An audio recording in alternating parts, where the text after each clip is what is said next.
नमस्कार साथियों, मैं रितेश आप लोग को अपने यूट्यूब चैनल पर पीसीएस सॉल्यूशन 360 पर स्वागत है। दोस्तों, जैसा कि आप लोग को पता होगा कि झारखंड सीजीएल में पेपर 2 में लैंग्वेज पेपर है और लैंग्वेज पेपर में एक हिंदी साहित्य भी है। और हिंदी साहित्य में बहुत सारे सिलेबस हैं। उन सिलेबस के अनुसार में अगर नाटक भी एक यूनिट है। इस नाटक में टोटल आपको तीन नाटक पढ़ने हैं। भारत दुर्दशा, ध्रुव स्वामिनी और आधे अधूरे। आज हम इन तीनों का ही एमसीक्यू क्वेश्चन देखेंगे और इन तीनों ही नाटक से आपको 12 क्वेश्चंस आएंगे एग्जाम में।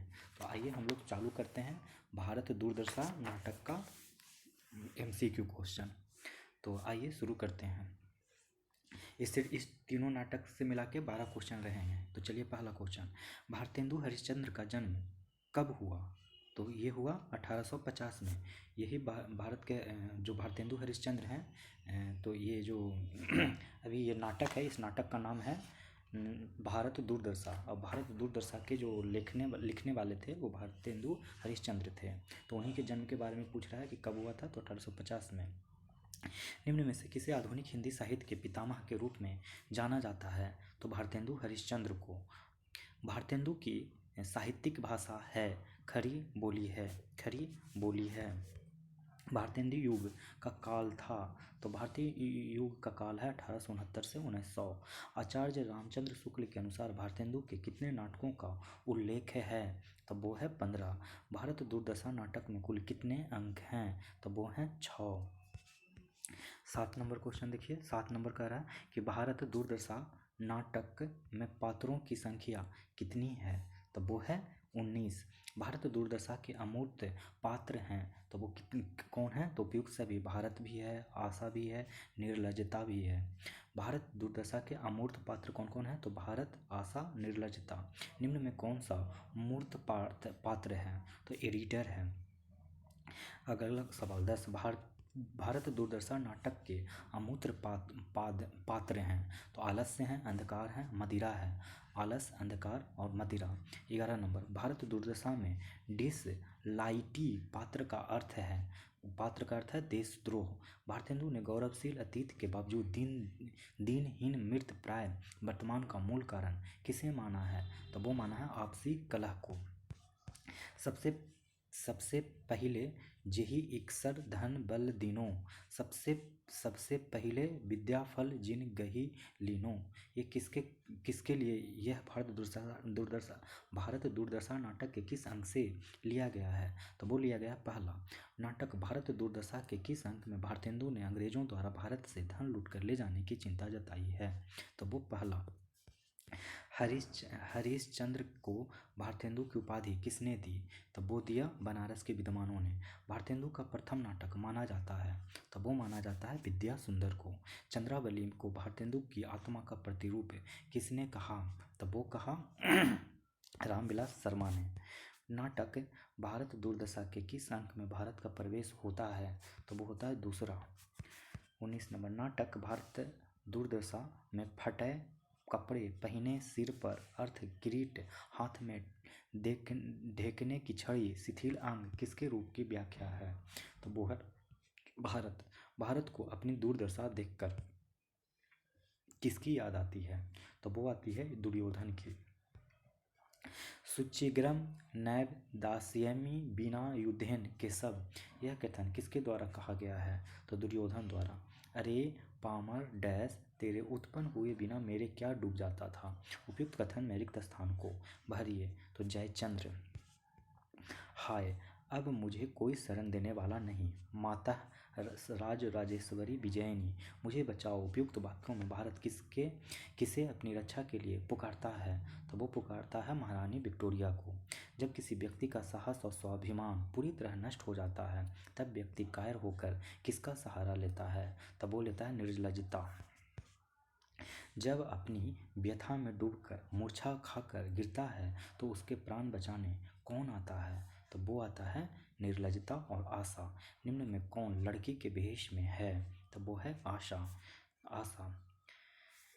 नाटक के किस अंक में स्थान शमशान टूटे फूटे मंदिर का प्रयोग किया गया है? दूसरा। नाटक के किस अंक में भारत दुर्दैव का प्रवेश होता है? तो वो होता है तीसरा। भारतेंदु ने अपने नाटक में किसे भारत दुर्दैव के रूप में चित्रित किया है? तो वो किया है अंग्रेज शासकों को और मुस्लिम शासक को। क्रूर आधा क्रिस्तानी आधा मुसलमानी वेश हाथ में नंगी तलवार किस रूप को दर्शाया गया है? तो वो है भारत दुर्दैव। भारत दुर्दैव।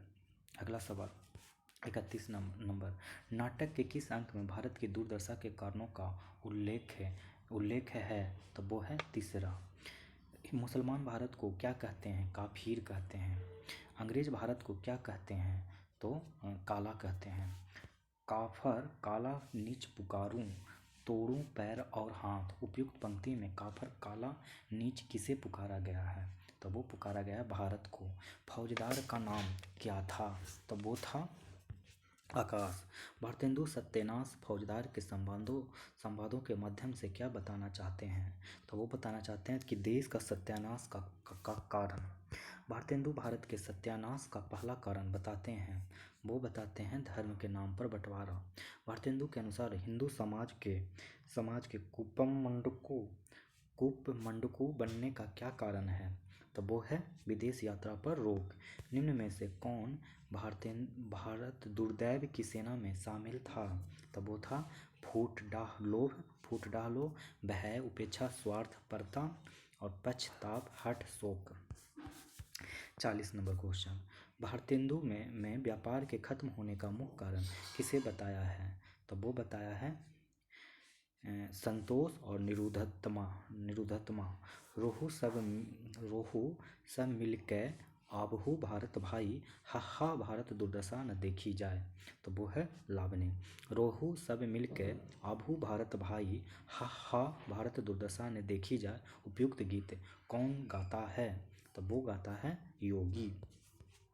काऊ नहीं पकड़त मेरो हाथ, यह गीत नाटक के किस अंक में गाया गया है? तो वो गाया गया है दूसरा। भारत दुर्दशा नाटक के दूसरे अंक में किसके द्वारा गाया जाता है? तो वो गाया जाता है भारत के द्वारा।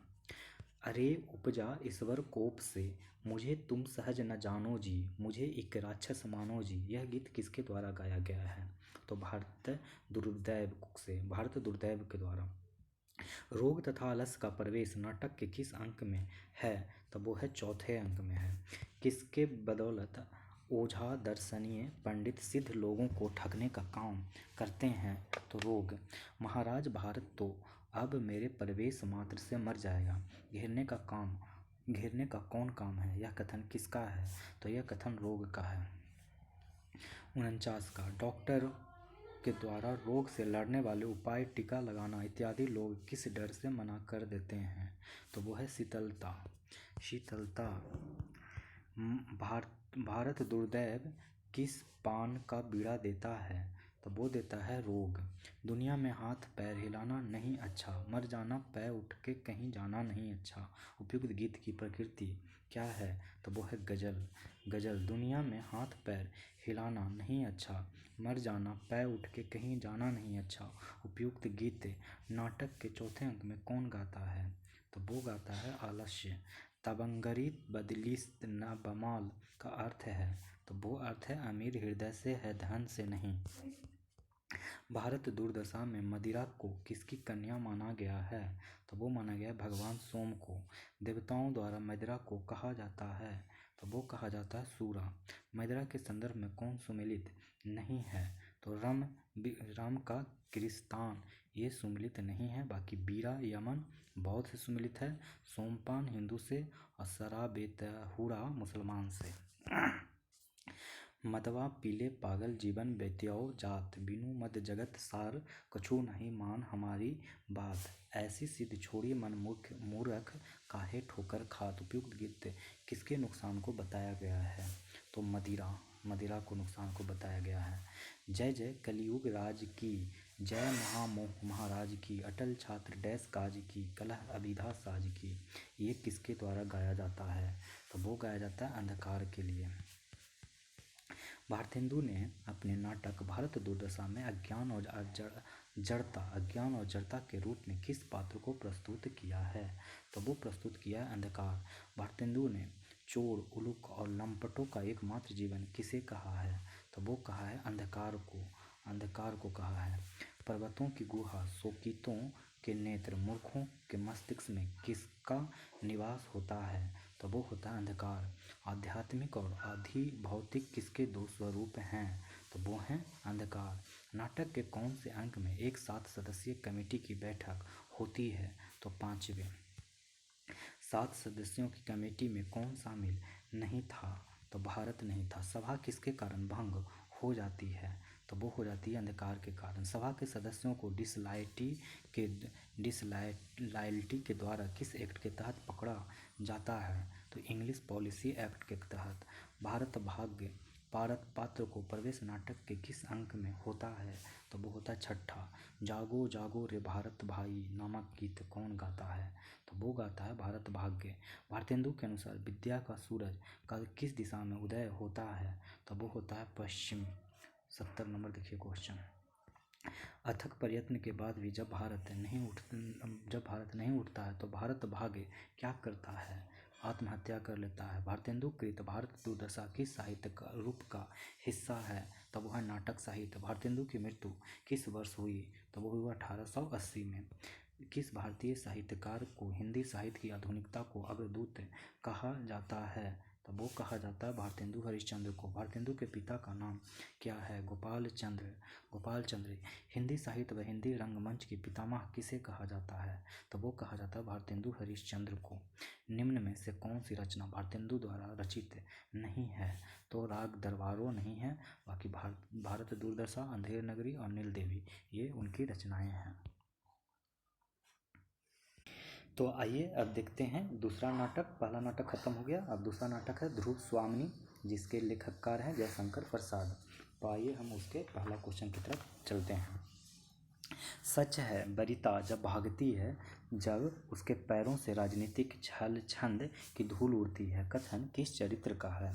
तो वो कथन है मंदाकिनी का। चंद्रगुप्त और ध्रुव स्वामिनी के विद्रोही रुख के कारण किसे सफलता नहीं मिलती है? तो वो नहीं मिलती है रामगुप्त को। ध्रुव स्वामिनी में यह कथन किसका है? पुरुषों ने स्थितियों को पशु संपत्ति समझकर इन पर अत्याचार करने का जो अध्यास बना लिया है वह मेरे साथ नहीं चल सकता, वो है ध्रुव स्वामिनी का। शक्यराज रामगुप्त से संधि के रूप में क्या उपहार मांगता है? तो वो मांगता है ध्रुव स्वामिनी को। 5 नंबर, ध्रुव स्वामिनी की खड्ग धारिणी किसकी गुप्तचर है? तो वो गुप्तचर है रामगुप्त का। शक्यराज की संधि को कौन स्वीकार करता है? तो वो करता है रामगुप्त। यौवन तेरी चंचल छाया, इनमें बैठ घूंट पर भर पी लूं जो रस तू हो लाया। ध्रुव स्वामिनी में यह गीत किसने गाया है? तो वह गाया है कोमा ने। कोमा। प्रस्तुत शब्दों में से कौन सा शब्द नाटक से घनिष्ठ संबंध रखता है? तो वो रखता है रंगमंच। ध्रुव स्वामिनी किसकी पुत्री थी? तो वो पुत्री थी लिच्छवी राजा की। ध्रुव स्वामिनी नाटक के प्रथम अंक में कुल कितने गीत हैं? तो वो हैं 2 गीत हैं। प्रथम अंक के दोनों गीत किसके द्वारा गाए गए हैं? तो वो गाए गए हैं मंदाकिनी। कुग्रह को देख कौन भयाक्रांत होता है? तो वो होता है शक्यराज। 13 नंबर का क्वेश्चन देखिए। 13 नंबर कह रहा है कि शक्यराज का पुरोहित कौन है? तो वो पुरोहित है मिहिरदेश। किस आचार्य ने ध्रुव स्वामिनी नाटक को प्रसाद का एक नवीन प्रयोग माना है? तो वो माना है आचार्य नंद दुलारे वाजपेयी।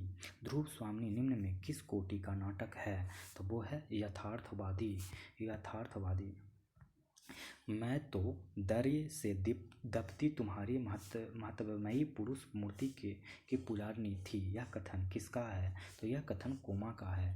रामगुप्त किस तरह का शासक था? तो वो है अयोग्य शासक था। वीरता जब भागती है तब उसके पैरों से राजनीतिक छल छंद की घून उड़ती है, यह कथन किस पात्र का है? तो यह कथन भद्राकिनी का है।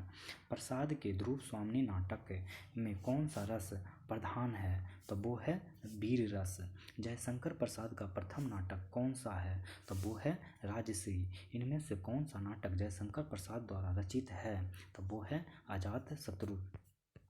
ध्रुव स्वामिनी नाटक में कुल कितने गीत हैं? तो वो हैं 4। ध्रुव स्वामिनी नाटक किसके कथन से प्रारंभ होता है? तो वो होता है ध्रुव स्वामिनी नाटक का स्थायी भाव है वो क्या है? उत्साह है।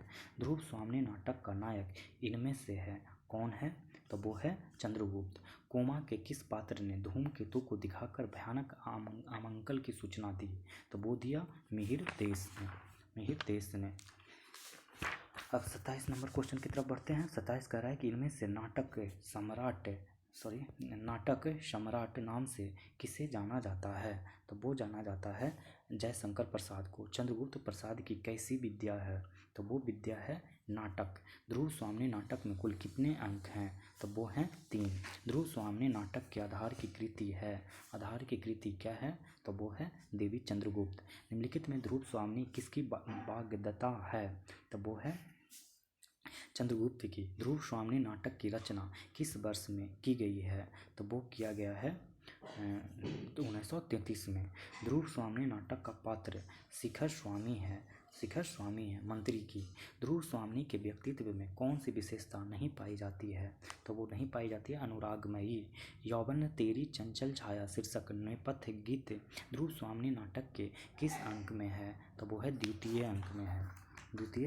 36। कोम किससे प्रेम करती है?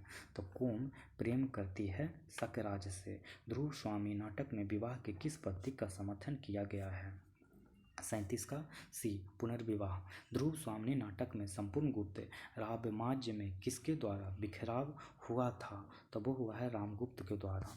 39 ध्रुव स्वामिनी नाटक में रामगुप्त के चरित्र की विशेषता है? तो वो विशेषता है सभी, मंदाकिनी भी, कूटनीतिश भी, कोमा भी। यह कसक और आंसू सहजा शीर्षक पंक्ति वाला गीत है ध्रुव स्वामिनी में किसने कहा गया है? तो वो कहा गया है मंदाकिनी। 41 नंबर देखिए। रामगुप्त का दुर्ग किसके सैनिकों ने घेर लिया था? तो वो घेर लिया था सकराज के। ब्राह्मण केवल धर्म से भयभीत हैं, अन्य किसी शक्ति को वह तुच्छ समझता है। ध्रुव स्वामिनी नाटक में यह कथन किसका है? तो वो है पुरोहित का है। यह कथन पुरोहित का है। ध्रुव स्वामी नाटक में कटार निकालकर आत्महत्या का प्रयास कौन करता है? तो ध्रुव स्वामीन करता है।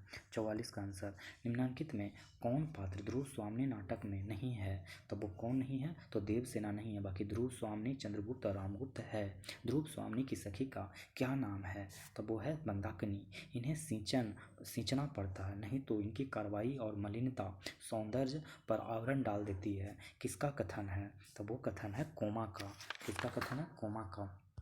47 नंबर। कोमा ध्रुव स्वामिनी के पास क्यों जाती है? तो कोमा क्यों जाती है दोस्तों? तो कोमा जाती है अपने पति के शव को मांगने के लिए। ध्रुव स्वामिनी नाटक का पात्र शिखर स्वामी है, वो कौन है? तो वो है कल्पित पात्र। ध्रुव स्वामिनी नाटक के लेखक कौन हैं? तो ध्रुव स्वामिनी के लेखक कौन है? जयशंकर प्रसाद हैं।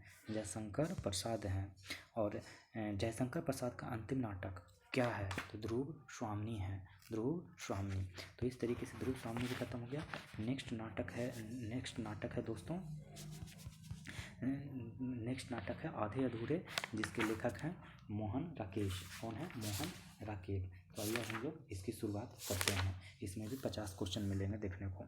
तो आधे अधूरे नाटक किनकी रचना है? तो आपको पता होगा, अभी बताया, मोहन राकेश का मूल नाम क्या था? तो मदन लाल गोपाल राकेश। मोहन राकेश का जन्म कब और कहाँ हुआ? तो 1925 में अमृतसर में, 1925 के अमृतसर में। मोहन राकेश की मृत्यु कब हुई? तो वो हुआ 1972 के दिल्ली में। 1972 दिल्ली। नाटक आधे अधूरे का पहला मंथन कहाँ किया गया था? तो वो किया गया है दिल्ली में। नाटक आधे अधूरे के पहले मंथन के निर्देशक कौन थे? तो वो थे ओम शिवपुरी। आधे अधूरे नाटक में कुल कितने अंक हैं दोस्तों? तो वो हैं 4। आधे अधूरे नाटक में मुख्य पात्रों की संख्या कितनी है? 8 है। 9 नंबर क्वेश्चन। कह नाटक आधे अधूरे की शुरुआत किस पात्र के पटिये होती है? तो वो होती है काले सूट वाला आदमी से। मोहन राकेश कृत आधे अधूरे नाटक में काले सूट वाला आदमी क्या पीता है? तो वो सिगार पीता है। 11 नंबर। कह रहा है कि नाटक आधे अधूरे में पुरुष एक पात्र का क्या नाम है? तो वो है महेंद्रनाथ। महेंद्रनाथ की पत्नी का क्या नाम था? तो वो है सावित्री। महेंद्रनाथ के लड़के का नाम क्या था? तो वो है अशोक। महेंद्रनाथ की कुल कितनी संतान थी? तीन। तीन था। नाटक आधे अधूरे में छोटी लड़की का क्या नाम था? किन्नी नाम था। 16 स्त्री यानी सावित्री ने किसे अपने लड़के की सिफारिश के लिए घर बुलाया था? तो सिंघानिया। सावित्री के बॉस का नाम क्या था? तो वो था महेंद्रनाथ। नाटक आधे अधूरे में पुरुष एक का पहनावा है, तो वो क्या है? तो वो है पतलून कमीज। नाटक आधे अधूरे में पुरुष दो का पहनावा है, तो वो क्या है? तो वो है पतलून बंद गले का कोट। नाटक आधे अधूरे में पुरुष तीन का पहनावा है, तो वो है पतलून टी शर्ट। पुरुष एक महेंद्रनाथ कुर्सी पर बैठकर क्या पढ़ता है? सुबह का अखबार पढ़ता है। पुरुष एक स्त्री से किसके घर जाने की बात कहता है? तो सिंघानिया के घर। आधे अधूरे का प्रकाशन प्रथम कितने अंकों में हुआ था? तो वो हुआ है 3। स्त्री न करता मदद तो उतना नुकसान तो न होता जितना उसके मदद करने से हुआ है। महेंद्रनाथ से यह बात स्त्री किसके संदर्भ में कह रही है? तो वो कह रही है सिंघानिया। बसी बड़ी लड़की अपनी मामा से कितने पैसे छुट्टे मांगती है? तो वो मांगती है 50 पैसे।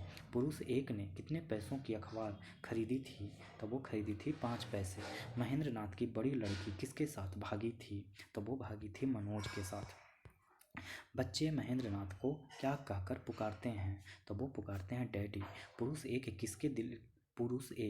किसके दिल्ली ट्रांसफ़र की बात कहता है? तो वो कहता है जगमोहन। आधे अधूरे को 1969 किस तिथि को देशांतर में अभिमंत्रित किया गया था? तो अभिमंत्रित किया गया था 2 मार्च। बिन्नी किसके डर से नौकरी नहीं करती है? तो वो पति के डर से। महेंद्रनाथ का सबसे बड़ा संतान का नाम था। महेंद्रनाथ का सबसे बड़े संतान का नाम था, क्या नाम था? अशोक। छोटी लड़की का फाउंडर्स डे पीटी के लिए 3 नए किट बनवाने को किसने कहा था? तो वो कहा था मिस बनर्जी ने। छोटी लड़की की उम्र क्या थी?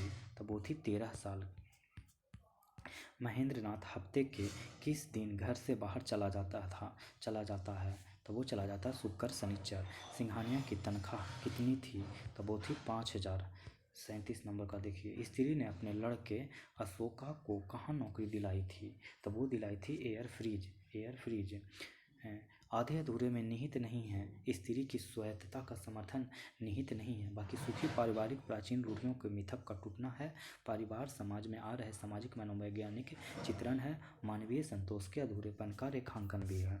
अशोक पैड पर किसके चित्र बनाता है? तो वो बनाता है बिन्नी के। आधे अधूरे में समानता प्रमुखता स्थापित करता है, तो वो करता है सभी पुरुष पात्रों में।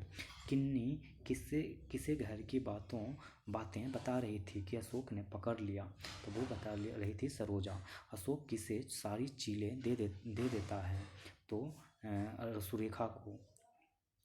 43 नंबर। आधे अधूरे का नाट्य स्थल है, तब वो है मकान के बैठने का कमरा। जगमोहन सावित्री को क्या कहकर पुकारता है? तो वो पुकारता है कुक्कू। क्या कहकर पुकारता है? कुक्कू। अब 45 नंबर देखते हैं क्वेश्चन। 45 नंबर कह रहा है कि छोटी लड़की क्यों रो रही थी? तो छोटी लड़की जो रो रही थी अशोक के पिटने के वजह से। जगमोहन की गाड़ी थी तो न्यू इंडिया की। आधे अधूरे नाटक के मध्य वर्गीय पारिवारिक उद्देश्य विशेषतः प्रस्तुत होता है, तो होता है आधुनिक परिवार में।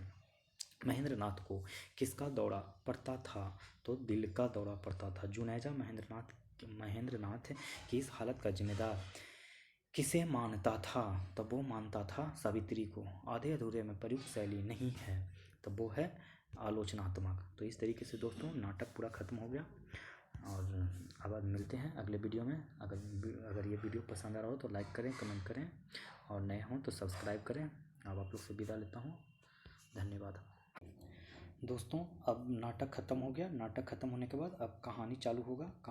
इस कहानी टोटल 8 कहानियाँ पढ़ना है हम लोग को सिलेबस में, और इन 8 कहानियों में से लगभग टोटल 25 मार्क्स का क्वेश्चन आएगा। मैंने 25 क्वेश्चन आएगा, तो 25 क्वेश्चन आएगा तो 3-3 नंबर का होता है, तो 25 × 3 यानी 75 नंबर का वेटेज होगा इसका।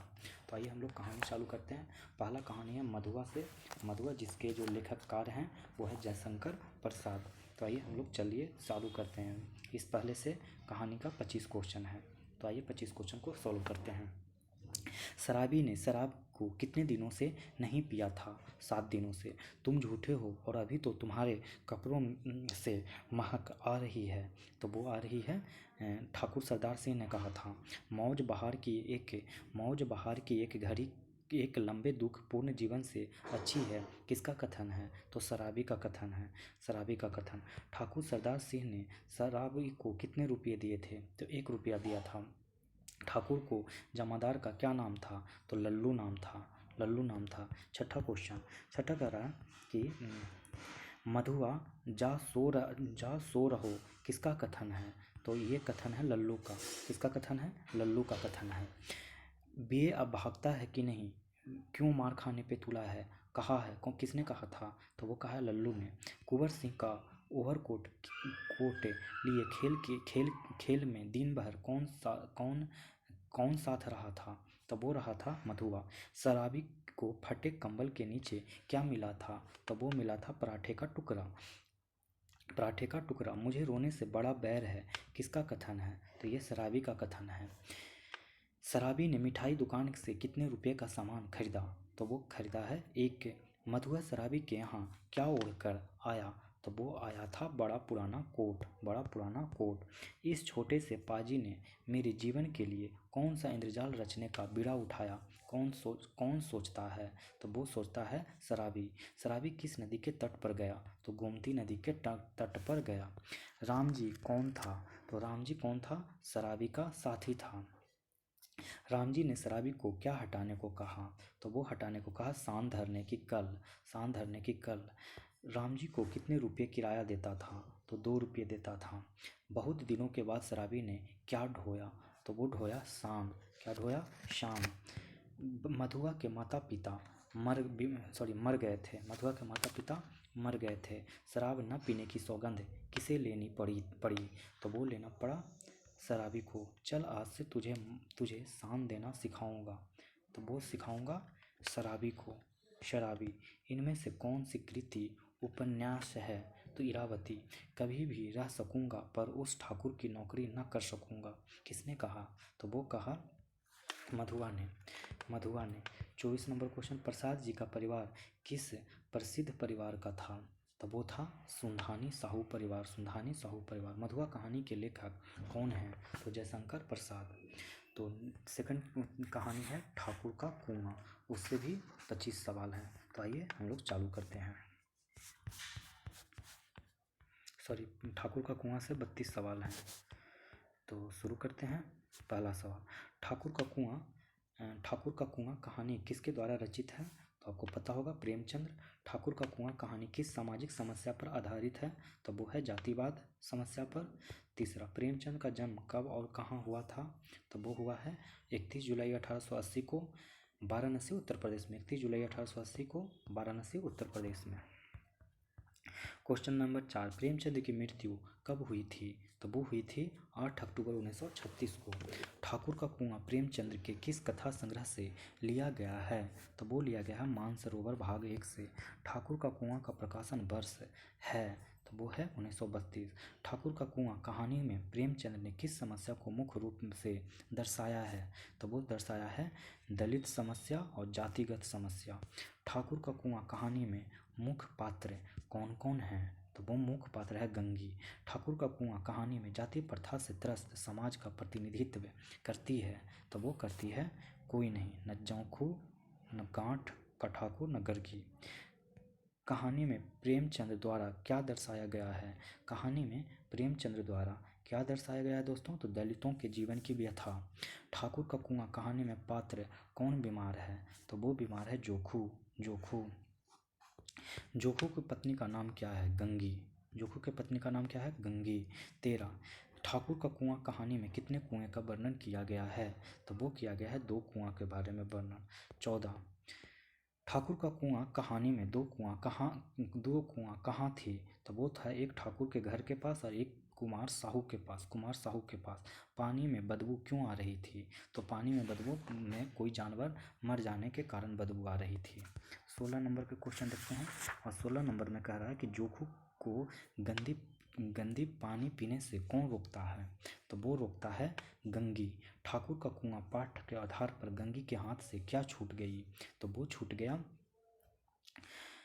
बाल्टी या घड़ा। ठाकुर पाठ के लेखक के अनुसार ठाकुर के दरवाजे पर कितने बेफिक्र जमा थे? तो वो जमा थे 10 5। ठाकुर का कुआं पाठ के आधार पर दबे पांव ठाकुर के कुएं पर कौन चढ़ी? तो वो चढ़ी गंगी।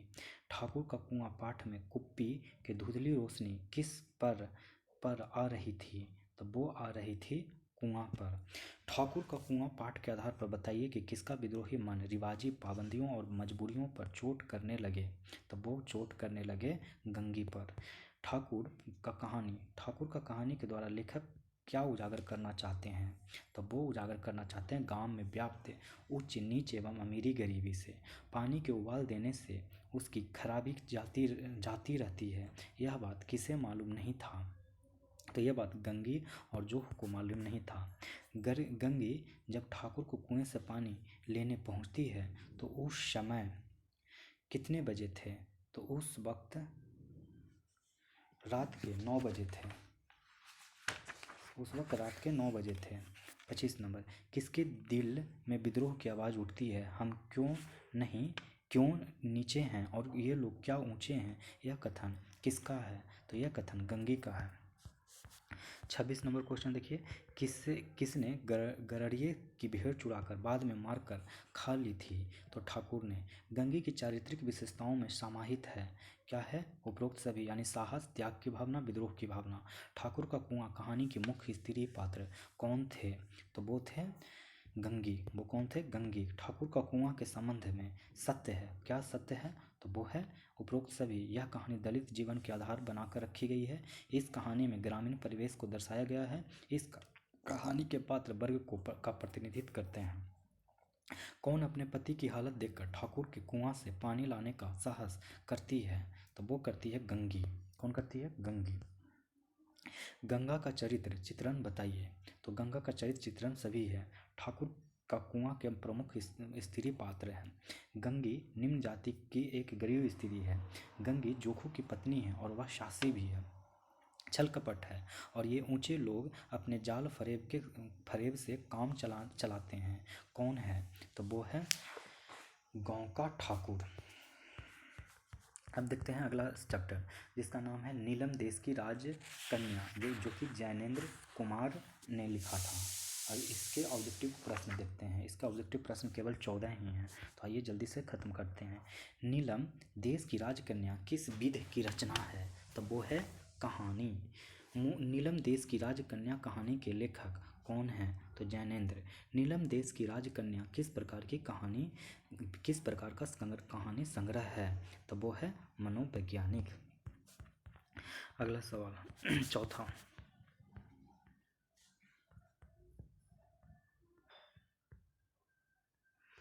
इस कहानी में इसके मनोभाव को दर्शाया गया है। तो वो है पुरुष के मन और स्त्री के मन को। कहानी के अनुसार किसको एकाएक किन्नरी बालाओं का हास कौतुक फीका लगने लगा? तो वो लगने लगा राजकन्या को। कहानी के अनुसार नीलम देश की राजकन्या में कितने महल हैं? तो वो हैं 3। कहानी में किससे अकेलापन नहीं सहा जाता है? तो किससे नहीं सहा जाता है? तो देख लीजिए, राजकन्या को अकेलापन सहा नहीं जाता है।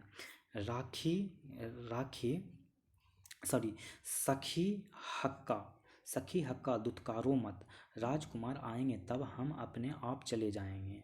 यह कहकर कौन खिलखिला कर हंस पड़ती है? तो आपको पता होगा, किन्नरियाँ।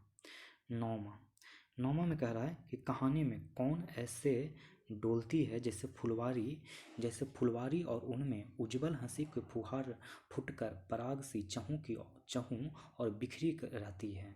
तो 9 का आंसर क्या हो जाएगा? अप्सराएं। कहानी में कौन अत्यधिक तत्परता से राजकन्या के जी को बहलाने में लगी हुई है? तो किन्नरियाँ मतलब छक्के टाइप की होती हैं जो। कहानी में दुर्दांत रूप से महल पर फन पटक कर फुफकार करने लगा? तो वो करने लगा समुद्र। किन्नारी बालाएं किसके लिए भांति भांति उपहार लाती हैं? तो वो लाती हैं राजकन्या के लिए। कहानी में एक राजकन्या ने कितने राजकुमार को कैद में डाल दिया है? तो एक। नीलम देश की राजकन्या कहानी का प्रकाशन वर्ष क्या है? तो वो है 1933। और जैसा कि आप लोग को हम बता दिए हैं कि अब नेक्स्ट अब जो चैप्टर होगा मैंने नेक्स्ट कहानी वो है परिंदे, जिसके लेखककार हैं निर्मल वर्मा। अब परिंदे से देखते हैं जल्दी से कितने क्वेश्चन हैं। ये कहानी थोड़ा बड़ा है तो क्वेश्चन इसमें ज़्यादा तो है नहीं, इसमें मात्र 18 क्वेश्चन है। तो आइए जल्दी से शुरू करते हैं 18 क्वेश्चन को। परिंदे किस विधि की रचना है? तो वो है कहानी। परिंदे की किस कहानीकार की रचना है? तो निर्मल वर्मा का रचना है। निर्मल वर्मा किस युग के कहानीकार हैं? तो वो हैं छायावादोत्तर युग के। निर्मल वर्मा का जन्म कब हुआ था? तो वो हुआ है 1929 ईस्वी में। निर्मल वर्मा का जन्म कहाँ हुआ था? तो वो हुआ है शिमला में। निर्मल वर्मा का निधन कब हुआ था? तो वो हुआ है 1975 ईस्वी में। निर्मल वर्मा की कहानियों में निरूपित है, क्या निरूपित है? तो वो है तीनों ही निरूपित है। रहस्यात्मकता, वैयक्तिकता, जीवनगत जटिलता। परिंदे शीर्षक कहानी में किस पात्र को केंद्रीयता मिली है? तो वो मिली है लतिका को। परिंदे शीर्षक कहानी में किसकी अभिव्यक्ति हुई है? तो व्यक्तित्व, मन स्थिति। 10 नंबर। परिंदे शीर्षक कहानी की कथा नायिका नीला लिफाफा किसके सिरहाने रख देती है? तो जूली के सिरहाने। परिंदे संग्रह में संकलित कहानियों की संख्या कितनी है? तो वो है 7। 12 नंबर क्वेश्चन देखिए। 12 कह रहा कि परिंदे कहानी में कुल कितने पात्र हैं? तो वो पात्र हैं 8। निर्मल वर्मा कृत परिंदे का प्रकाशन कब की गई? तो वो किया गया 1960 में। 14 प्रतीकों का कहानी के संदर्भ में सटीक प्रयोग दिखाई दिया है? तो वो दिया है धुंध और परिंदे। लतिका कन्वेंट स्कूल के छात्रावास में किस पद पर कार्यरत है? तो वो है वार्डन। क्या मैं खुसट बुढ़िया से कम है? अपने अभाव का बदला मैं दूसरों के लिए जा रही हूँ। यह कथन किसका है? लतिका की है। 17 नंबर। छात्रावास के नौकर का क्या नाम है? तो वो है करीमुद्दीन। परिंदे की नायिका लतिका कौन है? तो वो है हुरवट से प्रेम करती है। अब अगला कहानी है दिल्ली में एक मौत, जो कि कमलेश्वर के द्वारा लिखा गया है। उसके कहानीकार हैं 1954 ईस्वी में। तो आइए इसके हम वस्तुनिष्ठ प्रश्न देखते हैं। हम इसमें परीक्षा कॉर्नर का जो मतलब वन लाइनर है वो नहीं पढ़ेंगे। हम लोग सिर्फ MCQ कर लेंगे। तो आइए, दिल्ली में एक मौत किस विधि की रचना है? तो आपको पता ही होगा कि कहानी है। ये क्या है? कहानी है। दूसरा क्वेश्चन, दिल्ली में एक मौत किनकी कहानी है? तो वो कहानी है कमलेश्वर की। कमलेश्वर का जन्म कब और कहाँ हुआ था? तो 6 जनवरी सन 1932 ईस्वी को। 6 जनवरी 1932 ईस्वी को। और इनका जन्म कहाँ हुआ था? तो इनका जन्म उत्तर प्रदेश में हुआ था। कमलेश्वर किस युग के कहानीकार हैं? तो वो हैं प्रेमचंद्रोत्तर युग के। दिल्ली में एक मौत कहानी में है व्यंग की चुटकी, करुणा की अश्रुधारा। दिल्ली में एक मौत कहानी में कहाँ का वातावरण चित्रित हुआ है? तो वो चित्रित हुआ है महानगरीय की। दीवान चंद्र की बेटी की शादी में उनकी कोठी के बाहर किसकी लंबी लाइनें लगी थी? तो वो लंबी लाइनें करों की लगी हुई थी। 9 नंबर क्वेश्चन। 9 नंबर का रहा, सेठ दीवानचंद क्या थे? तो सेठ दीवानचंद करोल बाग के प्रसिद्ध बिजनेसमैन थे। बांसवानी की पत्नी ने बांसवानी के शाम को कहाँ चलने को कहा? तो परिमिला के घर चलने को कहा। लेखक के अखबार में किसके मौत की खबर पढ़ी थी? लेखक ने अखबार में किसके मौत की खबर पढ़ी थी? तो वो पढ़ी थी सेठ दीवानचंद की। सेठ दीवानचंद किस प्रकार के व्यक्ति थे? तो वो थे शरीफ एवं दुनियादार। सेठ दीवानचंद कहाँ के मशहूर एवं लोकप्रिय बिजनेसमैन थे? तो करोल बाग के। सेठ दीवानचंद की मौत किस अस्पताल में हुई थी? तो इरविन अस्पताल में। दिल्ली में एक मौत कहानी के लेखक ने मनुष्य के किस भावना को इंगित किया है? तो संवेदनहीनता। दिल्ली में एक मौत कहानी के अनुसार सब मात्रा निकालने के कितने बजे निर्धारित किया गया है? तो 9 बजे। दिल्ली में एक मौत कहानी में सूचियों पर लटके ईसा से लेखक का क्या मतलब है? तो वो मतलब है बस में खड़े यात्री से। धुंध में लिपटी रूहों के बीच कौन शैतान लग रहा है? तो वो लग रहा है वर्दी वाला कंडक्टर। कहानी के अनुसार सब यात्रा किस रोड से होकर गुजरने वाली थी? तो वो थी आर्य समाज रोड से। सबका दाह संस्कार कहाँ किया जाएगा? तो पंचकुइयाँ शमशान भूमि में। पंचकुइयाँ शमशान भूमि में। अभी 21 नंबर का सवाल देखिए। लेखक के बगल वाले कमरे में कौन अपने जूते पॉलिश कर रहा है? तो वो कर रहा है अतुल भवानी। अतुल भवानी लेखक से क्या मांगता है? तो वो है आयरन मांगता है। सरदार जी का नौकर धर्मा बाजार क्यों जा रहा है? तो मक्खन लाने। लेखक ने धर्मा को क्या लाने के लिए पैसे दिया था? तो सिगरेट। अतुल भवानी ने सूट कहाँ सिलवाया था? तो वो सिलवाया है खान मार्केट में। लेखक का दीवान चंद के किस संबंधी से खासी जान पहचान थी? तो लड़के से। 27 नंबर देखिए। लेखक किस वजह से सब यात्रा में शामिल होने की हिम्मत नहीं कर रहे थे?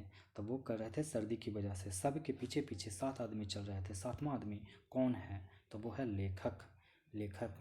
अब अगला कहानी देखते हैं वापसी, जिसके उषा प्रियबंदा जो 1960 में लिखे हैं, लेखककार थे। अब इनमें से देखते हैं इस वापसी से। इसमें टोटल 40 प्रश्न हैं, अब ज़्यादा नहीं है, 40 ये टोटल 3 कहानी और है, बच गया है 40, और एक कहानी में 35 क्वेश्चन है और एक में 20 क्वेश्चन है, तो लगभग 100 क्वेश्चन के आसपास एमसी की ओर देखना होगा।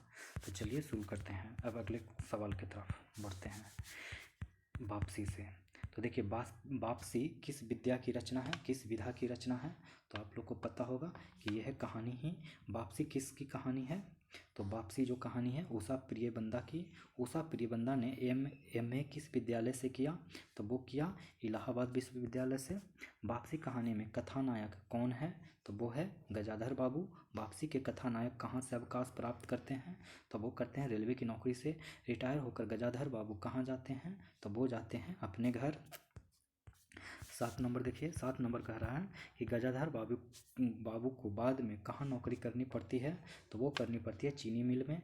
उषा प्रियवदा का जन्म कब और कहाँ हुआ था? तो वो हुआ है 24 दिसंबर 1930 कानपुर में। इनमें से कौन से पात्र वापसी कहानी में नहीं है? तो वो कौन नहीं है? रमेशी नहीं है, बाकी अमर है, गजाधर बाबू और नरेंद्र है। वापसी कहानी में पात्र है, तो कौन पात्र है? बसंती पात्र है, गजाधर बाबू की पत्नी है, और अमर की पत्नी। वापसी कहानी के मुख्य पात्र हैं, कौन है? गजाधर बाबू की बड़ी बेटी का नाम क्या बताया गया? कांति। उषा प्रियबंदा कहाँ से एवं किस विषय में पीएचडी की उपाधि प्राप्त की है? तो वो प्राप्त की है इलाहाबाद विश्वविद्यालय अंग्रेजी में। वापसी पाठ के आधार पर बताइए कि गजाधर बाबू के कितने बेटे थे? तो वो थे 2। गजाधर बाबू किस क्षेत्र में नौकरी करते थे? तो वो करते थे रेलवे। गजाधर बाबू के कुल कितने बच्चे हैं? तो वो बच्चे हैं 4। गजाधर बाबू किस रेलवे स्टेशन पर कार्यरत थे? तो वो थे रानीपुर। गजाधर बाबू के घर कितने कमरे थे? तो वो थे 3। गजाधर बाबू की चारपाई कहाँ लगा दी गई? तो वो लगा दी गई बैठकी में। गजाधर बाबू किसके उपेक्षा के पात्र बने थे? तो वो बने थे परिवार के। 21 नंबर। उषा प्रियबंदा की कहानी किस पर आधारित है? तो वो है पारिवारिक समस्याओं पर।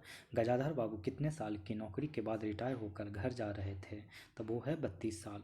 वापसी पाठ में गजाधर बाबू बसंती को कहाँ जाने से मना करते हैं? तो वो मना करते हैं शीला के घर। 24 गणेशी कौन थे? तो जो गणेशी थे गजाधर बाबू को घर खाना बनाने वाला। तुमसे खाना बनाने को किसने कहा था? यह कथन कौन किससे कहता है? तो यह कथन नरेंद्र ने बसंती से कहा। गजाधर बाबू की रेलवे में नौकरी के दौरान उनका सहयोग कौन करता है? तो वो करता है गणेशी। अगर बाबूजी यह समझे कि मैं साइकिल पर गेहूं रखकर आटा पिसाने जाऊंगा तो मुझसे यह नहीं होगा। यह कथन किसका है? तो नरेंद्र का है। गजाधर बाबू की चारित्रिक विशेषताओं में समाहित नहीं है तो कुटिलता नहीं है, बाकी उदारता, व्यवहार, कुशलता और सहिष्णुता शामिल है। उदारता भी शामिल है लेकिन कुटिलता नहीं शामिल है। 29 आप अकेले क्यों बैठे हो और बच्चे कहाँ चले गए? गजाधर बाबू से यह किसने कहा था? तो गजाधर बाबू की पत्नी ने। गजाधर बाबू नौकरी के कारण प्रायः कहाँ रहे थे? तो छोटे स्टेशनों पर रहे थे। रोज सुबह पैसेंजर आने से पहले गणेशी ने गजाधर बाबू के लिए क्या लाकर रख देता था? तो पूरी और जलेबी और चाय। किसने निश्चित किया कि घर के किसी मामले में दखल नहीं देंगे? गजाधर बाबू ने। गजाधर बाबू के लिए क्या मधुर संगीत की तरह था? तो रेल के पहियों के खटखट। 34 क्वेश्चन। गजाधर बाबू को कहाँ नौकरी मिल गई? तो वो मिल गई सेठ रामजी लाल के चीनी मिल में। गजाधर बाबू स्वभाव के किस प्रकार के व्यक्ति थे? तो वो थे स्नेही। गणेशी के घरवाली ने गजाधर बाबू के लिए डिब्बे में क्या रखा था? तो वो रखा था बेसन के लड्डू। संसार की दृष्टि से गजाधर बाबू का जीवन कैसा कहा जा सकता है? तो वो कहा जा सकता है सफल। वापसी कहानी का शीर्षक किसके शीर्षक उपयुक्त किस प्रकार माना जा सकता है? तो सभी, उपरोक्त सभी। कहानी वापसी की घटना पर केंद्रित है। कथा का प्रारंभ गजाधर बाबू के घर का वापसी से होता है। कथा का अंत गजाधर बाबू के घर से वापसी से होता है।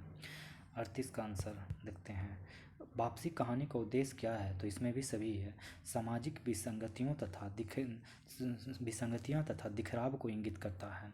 पारिवारिक विसंगतियाँ तथा बिखराव को इंगित करता है। आपसी कलह का भावना को इंगित करता है। गजाधर बाबू के बेटे, बहू और बेटी युवा पीढ़ी के किस विचारधारा के पोषक हैं? तो स्वच्छतावादी। अब अगला कहानी है दोस्तों अभिशप्त, जो कि यशपाल ने लिखा था। इसमें 23 प्रश्न हैं, तो आइए जल्दी से इस प्रश्न को भी खत्म कर लेते हैं। यशपाल का जन्म कब और कहाँ हुआ? कब हुआ? तो इनका जन्म 1903 को हुआ। यशपाल का जन्म कहाँ हुआ था? तो वो हुआ है फिरोजपुर छावनी में। फिरोजपुर छावनी ने।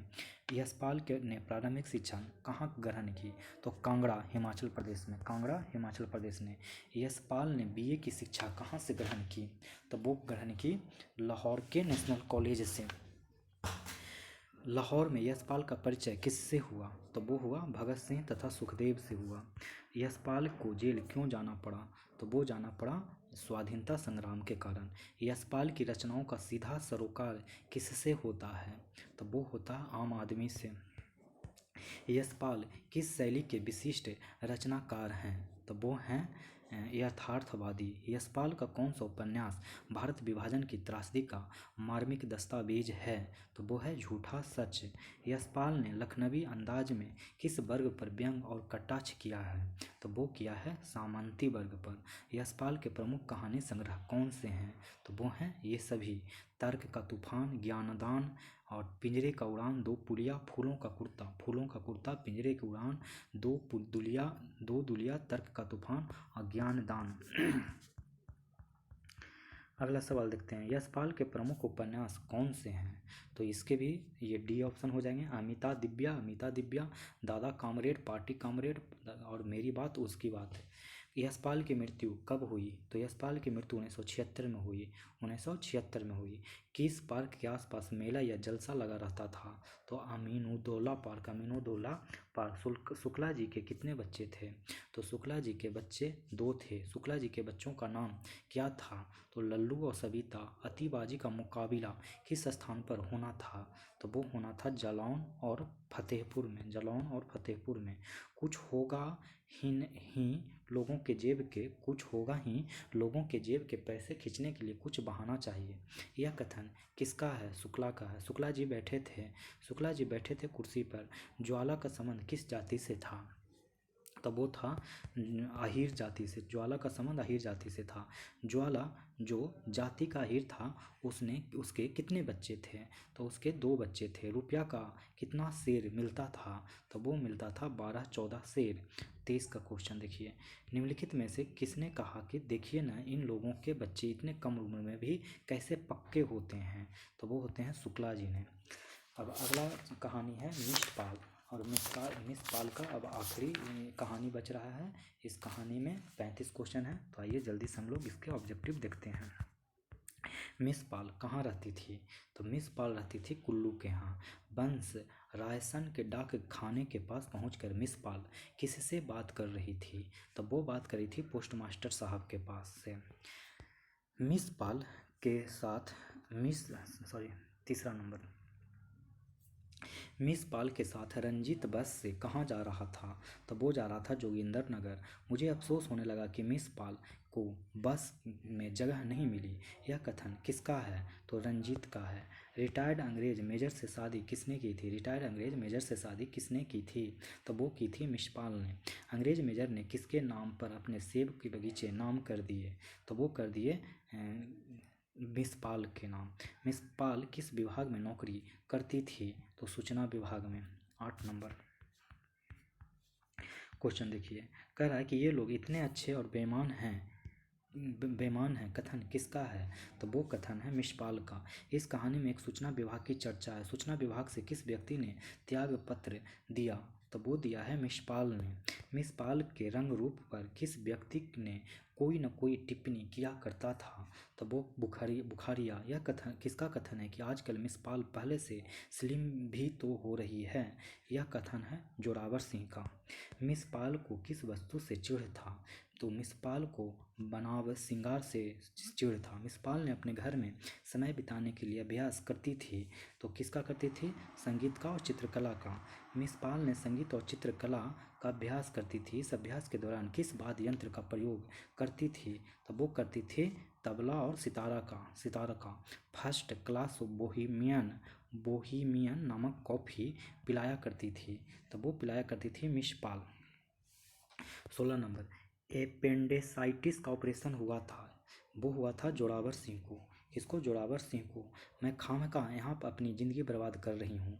यह कथन किसका है? तो मिसपाल का है। 18, मिसपाल को किसने सलाह दी कि तुम यही रहो और अपना संगीत और चित्रकला का अभ्यास करती रहो?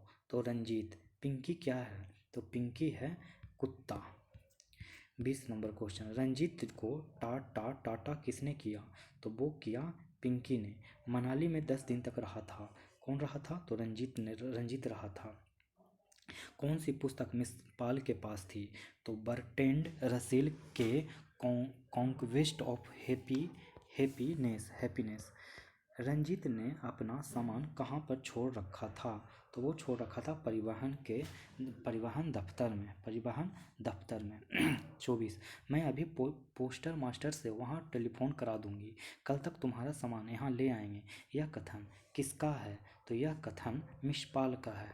25 नंबर, दो आदमियों का खान है भी या दोनों को ही भूखे रहना पड़ेगा। यह कथन किसका है? तो रंजीत का है। किसने कहा मैं सप्ताह भर का खाना एक साथ बना लेती हूँ और निश्चिंत होकर खाती रहती हूँ? तो वो है मिसपाल। रंजीत के संदूक में क्या था? तो वो था चपातियाँ। नाम मात्र का डिब्बा में था। तो वो क्या था? घी।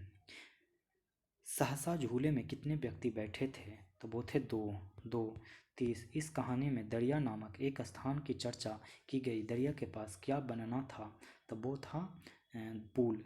तारपीन का तेल लाने के लिए मिसपाल और रंजीत कहाँ जाने का प्लान बना रहे थे? तो वो था कुल्लू। 32 नंबर क्वेश्चन देखिए, मिसपाल ने कितने वर्ष की आयु में अपना घर छोड़कर नौकरी करने के लिए निकल आई थी? तब वो निकल आई थी 15 वर्ष में ही। यह कथन किसका कथन है कि माँ को मेरा घर में होना ही बुरा लगता था? तो वो है मिसपाल की। मिसपाल को पिताजी की किस बात से चिढ़ थी? तब वो चिढ़ थी संगीत सीखने से। मिसपाल ने रंजीत के लिए बिस्तर बिछाई थी। तो वो बिछाई थी बरामदा में। तो इस तरीके से दोस्तों सारा कहानी ख़त्म हो चुका, सारा स्टोरी ख़त्म हो चुका एक वीडियो में, और साथ ही साथ पूरा का पूरा नाटक ख़त्म हो चुका। और इन दोनों को टॉपिक को मिलाकर आपको टोटल 40 क्वेश्चन देखने को मिलेंगे आउट ऑफ 100 में से। तो आपको 100 में से 40 क्वेश्चन इन एक वीडियो से ही देखने को मिलेंगे। 40 नहीं तो 35 तो ज़रूर मिल जाएंगे देखने को। बाकी के भी क्वेश्चन का प्रैक्टिस हम करवा देंगे, और एक 30 क्वेश्चन का हम प्रैक्टिस सेट भी लाएंगे। तो चलिए सॉरी 30 क्वेश्चन का नहीं, मतलब 30 सेट लाएंगे 100 क्वेश्चन का। तो बहुत जल्द आएगा सारी वीडियो, तो आप लोग देखते रहें धैर्य बना के। अगर वीडियो पसंद आ रहा हो तो लाइक करें, अगर चैनल पे नए हो तो सब्सक्राइब करें और अपने दोस्तों को भी शेयर करें। अब आप लोग से लेते हैं विदा, मिलेंगे अपने अगले वीडियो में। धन्यवाद।